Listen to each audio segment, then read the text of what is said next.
Bonjour à tous et bienvenue sur la chaîne Wrestling Love. On se retrouve aujourd'hui pour une toute nouvelle vidéo. C'est une vidéo sur la Collega Pro Wrestling. C'est le show Rising Star Night Grand Opening. Alors avant de commencer la review, qu'est-ce que la Collega Pro Wrestling pour ceux qui ne connaissent pas? C'est une fédération qui a été lancée mi-janvier par The Bodyguard. The Bodyguard qui est un catcheur encore actif qui catch de temps en temps au Japan, qui est apparu chez Dragon Gate en fin d'année dernière, voilà. C'est un vieux catcheur, hein, le Bodyguard il a plus de la cinquantaine, mais donc du coup voilà, c'est une fédération lancée par le Bodyguard qui a connu son premier show le 19. Voilà, ils ont fait tous les jours un show entre le 19 et le 23 janvier. Personnellement, j'ai vu que celui du 23 janvier, c'est celui dont je vais vous faire la review, voilà. C'était un peu ma découverte de la Collega Pro Wrestling, voilà, la CPW. Et je voulais donc vous en faire part de cette review et de vous dire mon avis hein, sur le show de la fête, le premier show que je vois personnellement. Ça avait l'air d'être le plus gros show parmi les cartes que j'ai pu voir en tout cas, donc je me suis dit, allez, pourquoi pas regarder la Collega Pro Wrestling. Voilà, c'est un petit test de ma part, et donc voilà, c'est une fédé qui vient de se lancer, et donc je vais vous parler sans plus attendre du show Rising Star Night Grand Opening, show qui s'est déroulé le 23 janvier. Et on commence avec l'opener opposé Billy Ken Kid à Demon Jigsaw. Alors, c'est deux catcheurs que je connaissais personnellement. Billy Ken Kid, j'ai pu le voir du côté d'un show d'DDT. Et Demon Jigsaw, j'ai pu le voir quelques fois chez All Japan en fin d'année dernière, deux, trois fois, voilà. Il était dans le match, dans l'équipe perdante du match pour déterminer les premiers Six Man de chez All Japan, voilà. Donc du coup, le match a duré 9 minutes pour une victoire de Billy Ken. Alors, j'ai trouvé que c'était un très bon opener. Billy Ken est très bon, ce que j'avais vu avant est confirmé, hein, ce que j'avais vu dans la Show DDT où je l'avais trouvé très bon est confirmé, voilà, c'est vraiment un bon catcher, Billy Ken. Il a porté le match avait un bon rythme, et voilà, j'ai bien apprécié le match en tout cas, moi j'ai mis 3 étoiles, c'est un bon opener, voilà, pour l'instant je suis satisfait de ce que je regarde, voilà, c'est un bon 3 étoiles pour moi, même si c'est pas non plus le meilleur match du show, hein, voilà, faut pas se mentir, mais ça reste bien pour ouvrir le show. On continue avec Rio contre Yasutaka Utsera, c'est une victoire de Rio. Personnellement, c'est le deuxième match que j'ai le moins aimé du show, j'ai mis 2,5. J'ai trouvé que de toute façon ils ont manqué de temps, 8 minutes 30, j'ai l'impression que ça avait duré 5-6 minutes, et pas dans le bon sens, hein, quand je dis que j'ai l'impression que ça a duré 5-6 minutes, vraiment pas dans le bon sens, où j'ai l'impression qu'en fait c'est rien passé pendant le match, où en fait tout était vraiment vide. Les deux catcheurs personnellement je les connaissais pas, j'ai pas accroché j'ai accroché à aucun de ceux-là. Voilà, j'ai plus pas accroché, j'ai trouvé ça fantastique, voilà. 2,5, moyen, voilà, moyen, parce que le match en fait est vide, il y a rien de spécial dans le match, il y a pas de, même le rythme, emballé non plus au niveau du match. Et donc, du coup, troisième match, on va passer à Tsubasa contre Shigehiro Irie.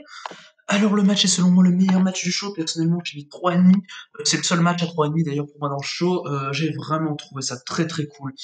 Irie qui joue le gros powerhouse un peu pas possible à bouger, Tsubasa qui joue le mec assez jeune qui veut bouger justement ce powerhouse, même si Tsubasa a 47 ans, hein, voilà, ça c'est pas spécialement pas spécialement jeune qu'il faut retenir, mais c'est un peu le comment dire, l'underdog, voilà, l'underdog, voilà, je perds le mot.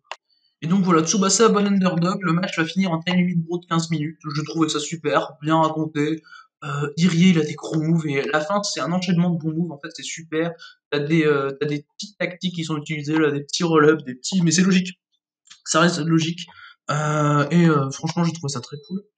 Et en soi, c'est 15 minutes de très bon catch que je conseille bien, voilà. Là, j'étais vraiment content, j'ai vu ce match, je me suis dit, ah ouais, Collega Pro Wrestling, c'est peut-être la fédé du Bodyguard, mais ça a l'air vraiment bien, hein.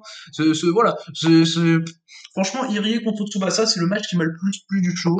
Voilà, un bon match de milieu de carte, et puis avec Irie, forcément, hein, ça ne peut être que bon, voilà, Irie est un catcheur absolument fantastique. Et on passe maintenant à Chima, oui, Chima, puisqu'il y a des gros noms hein, qui catchent quand même chez SPW, qui affrontait Ultimate Spider Junior. Ultimate Spider Junior qui est un freelancer qui a catché un peu l'année dernière du côté de chez Dove Pro et un peu de chez All Japan en 2019, voilà. Euh, mais donc du coup, le match, je l'ai trouvé très bon.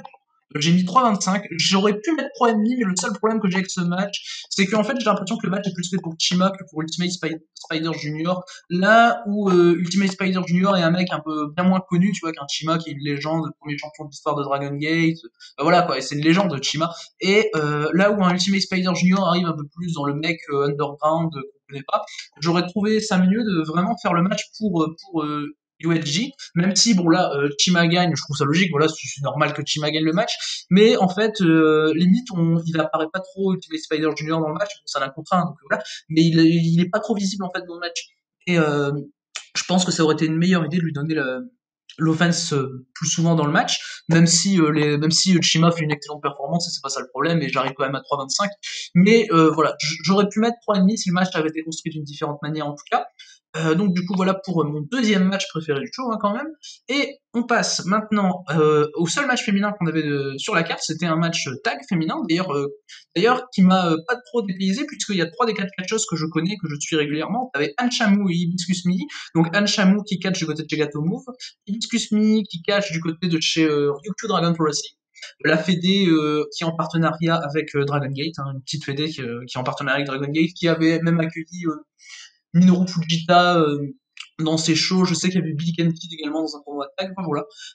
Et ils affrontaient Momoka Anazono et Saori Anou. Alors Momoka Anazono, je connais pas, mais Saori Anou, c'est une catcheuse que je suis souvent du côté de chez Ice Ribbon. Et du coup, voilà, je n'étais pas trop dépaysé. J'ai vraiment bien aimé le match. Je trouve que Saori a clairement porté le match. Hein, on va pas se mentir. La meuf a tellement de charisme. Son work babyface est fantastique dans le match. Dès le début du match, t'as Anazano qui se fait tabasser par un Chamui, excuse me. Anou, elle arrive en courant, elle run, elle commence à attaquer Chamou ennemi et elle se fait mettre au sol, mais elle scelle tellement bien, c'est horrible. Elle scelle tellement bien, directement elle arrive dans le match, le premier move qu'elle se prend, elle le scelle tellement bien. Et voilà. Et la performance de Saori est super. Son figure eight, je le trouve fantastique, franchement. C'est fou là là. C'est comment elle porte le ponté et tout, je trouve ça vraiment tellement fluide.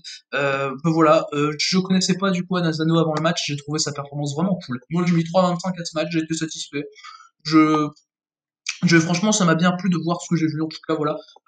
Anchamou fait également une belle performance. Une belle performance de la part d'Anchamou. Voilà, ça dure 9 minutes, mais en soi, c'est quand même un très bon match. Et on va passer maintenant au main event. Main event où il y avait The Bodyguard, le bodyguard propriétaire de la fête, comme j'ai dit un peu plus tôt. Il affrontait Ryo Jisai. Ryo Jisai, qui est dans le Yoshitatsu Kingdom du côté de chez All Japan Pro Wrestling. Alors, le match a duré environ 15 minutes pour voir une victoire de Ryoji Sai. Alors, j'ai vraiment pas aimé le match. J'ai vraiment pas aimé le match. Déjà là, le bodyguard en main event, bon, j'ai la flemme, quoi. Le mec, bon, ok, c'est sa compagnie, mais y a pas besoin nécessairement de le foutre en main event. Il faut se calmer. C'est le mec qui est nul dans le ring. En plus, pour mal faire, il sait le mal. En plus, encore plus pour mal faire, il y a plein d'overbooking, des interventions, des objets, un ref bump, un gros ref bump à la fin qui va coûter le match au bodyguard. Le bodyguard va se faire avoir comme un con. Il va laisser tranquille un mec qui accompagne Ryoji Sai et il va se prendre un low blow. Et après, t'as Sai qui fait le tomber, qui gagne le match. Voilà. Ça dure 15 minutes, c'était vraiment pas nécessaire de faire ça, ou en tout cas de faire ça en main event. J'étais pas hype. Déjà, j'ai vu Bodyguard, je me suis dit, bon, pour un bon adversaire, puis après, j'ai vu Ryoji Sai, j'ai dit, vas-y, c'est mort. Ouais, non, je n'aime pas le match. C'est un peu un affrontement Pro Wrestling Land's End contre Collega Pro Wrestling qui vient tout juste d'être créé. Euh, dans l'intérêt, je vois pas l'intérêt de faire gagner Land's End contre Collega un peu. C'était le main event, c'était un peu le but du main event, voilà. Mais vu que Land's End, c'est un peu c'est même la compagnie dont le propriétaire est Ryoji Sai. Donc voilà. Mais vu que la compagnie Collega vient de se créer, je vois pas l'intérêt de faire gagner Ryoji Sai. Et de toute façon, c'était un peu un match propriétaire contre propriétaire. Voilà. C'était nul, hein. J'ai mis 1,75, c'est le pire match du show, hein, clairement. Le bodyguard est nul et Ryoji Sai, il arrange pas l'affaire, voilà. Et overbooking en plus, donc ça m'a vraiment pas plu. Donc voilà, ça termine très mal le show. Mais le show, en général, je l'ai trouvé très bien. Franchement, le show, pour la première fois que je regarde la CPW, pour leur premier vraiment gros show, en plus, on peut pas nier l'importance quand même du main event, même si le match est vraiment pas bon. On peut pas nier quand même que le main event avait une importance, vu que c'était un peu un truc propriétaire contre propriétaire, fait contre fait, voilà. Mais en soi, le show est très bon si on oublie le main event. Le Irie contre Tsubasa, je le conseille bien. Franchement, si c'est un bon match pour se lancer dans la fête, je pense. Après, personnellement, c'est mon premier show, donc si mon avis de personne qui a regardé la fête pour la première fois. Après, bon, il y a eu que 5 shows, donc c'est pas non plus, voilà. Mais voilà. C'est une fête, personnellement, que je pense suivre pas spécialement régulièrement, mais dès que je verrai un petit show, en tout cas, j'essaierai de faire une review là-dessus. Et donc voilà pour ce show de la CPW que j'ai trouvé en général bon. Et du coup, d'ici les prochaines vidéos, je vous dis à la prochaine.